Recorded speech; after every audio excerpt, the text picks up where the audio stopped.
सिंधुदुर्गमध्ये सावंतवाडी नगरपालिका निवडणुकीत दीपक केसरकर यांची प्रतिष्ठा पणाला लागली आहे। दीपक केसरकर यांनी मागच्या निवडणुकीत आमदार असताना 17-0 असा विजय मिळवला होता। त्यामुळे यावेळी मंत्री असताना केसरकर काय करिश्मा करतात त्याकडे सर्वांचं लक्ष लागलंय। काँग्रेसलाही हा सामना महत्त्वाचा ठरणार आहे। सावंतवाडी शहर दीपक केसरकर यांच्या पाठीशी खंबीरपणे उभं राहिल्याचं चित्र अलीकडच्या सर्वच निवडणुकीत दिसून आलंय।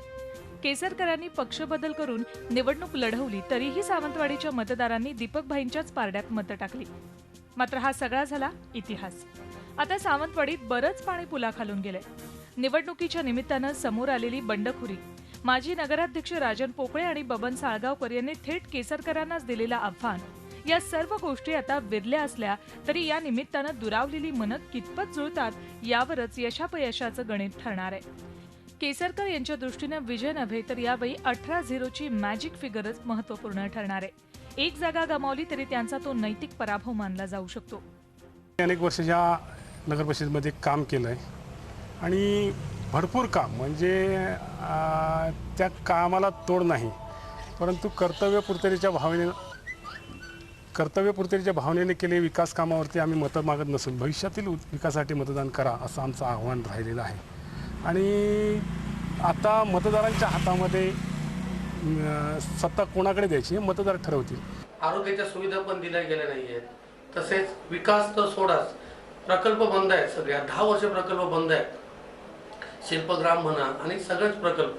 त्याच्यामुळे लोक यांना कंटाळले आहेत आणि आता समोरून लोक येऊन आम्हाला सांगतायत की यावेळी आम्ही नक्कीच काँग्रेसला सर्व जागा निवडून देऊ म्हणून। सावंतवाडीत शिवसेना भाजप समोरासमोर लढतायत। युती न झाल्याचा ठपका भाजप केसरकर यांच्यावर फोडताय। केसरकर आणि भाजप हे दोघेही या निमित्तानं आगामी विधानसभेची बेगमी करतायत, हेच या निमित्तानं समोर येत आहे। दुसऱ्या बाजूला काँग्रेस राष्ट्रवादीमध्ये आघाडी झाली। काँग्रेस या ठिकाणी 14 तर राष्ट्रवादी 3 जागा लढवतायत। मात्र जसा बंडखोरीचा फटका शिवसेनेला बसला तसा तो काँग्रेसलाही बसलाय। सावंतवाडी नगरपालिकेमध्ये सावंतवाडी शहरातल्या लोकांनीच आता ठरवलं की बदल करायचा म्हणून। गेली अनेक वर्ष सत्ता वेगवेगळ्या कारणाने मिळाली आहे। एखादी सत्ता मिळण्याचं कारण होतं की 5/12ला वेंगुर्ल्यामध्ये जी घटना घडली होती त्यामुळे वेंगुर्ला आणि सावंतवाडीची सत्ता त्यांच्याकडे गेलेली होती। पण आज लोकांना वाटतं की भारतीय जनता पक्षाचं काम राज्यातली केंद्रात एवढं चांगलं आहे, देवेंद्र फडणवीस सरकारने 2 वर्ष ज्यावेळी पूर्ण केली ते आपण सर्व लोकांनी त्यांचा गौरव केला। आमचा प्रचाराचा मुद्दा प्रमुख हाच आहे की विकासाचा मुद्दा घेऊनच आम्ही लोकांच्या समोर जाणार की केंद्र आणि राज्यामध्ये ज्या पद्धतीने काम झालं त्याच पद्धतीने सावंतवाडी शहरात व्हावं। पक्षाकडे आम्ही तिकीट मागितलं होतं पण पक्षाने तिकीट नाही दिलं, कारण जे काही निर्णय घेतले ते राणेसाहेबांनी घेतलेत असं वाटत नाहीये। ते सगळे निर्णय तालुका अध्यक्षांनी घेतले। मुळात तालुका अध्यक्षांचा या सावंतवाडी शहराचा किती अभ्यास आहे त्याच्याबद्दलही मोठं प्रश्नचिन्ह आहे। कुठेतरी लोकांना वाटतं की मागच्या वेळेला ज्या निवडून दिलेल्या नगरसेविका आहेत त्यांच्यातला जो रोष आहे त्यामधून कुठेतरी त्यांना वाटतं की ह्या कॅन्डिडेट काहीतरी करू शकतात। सावंतवाडीची यावेळची निवडणूक दीपक केसरकर यांच्यासाठी अतिशय महत्त्वाची आहे।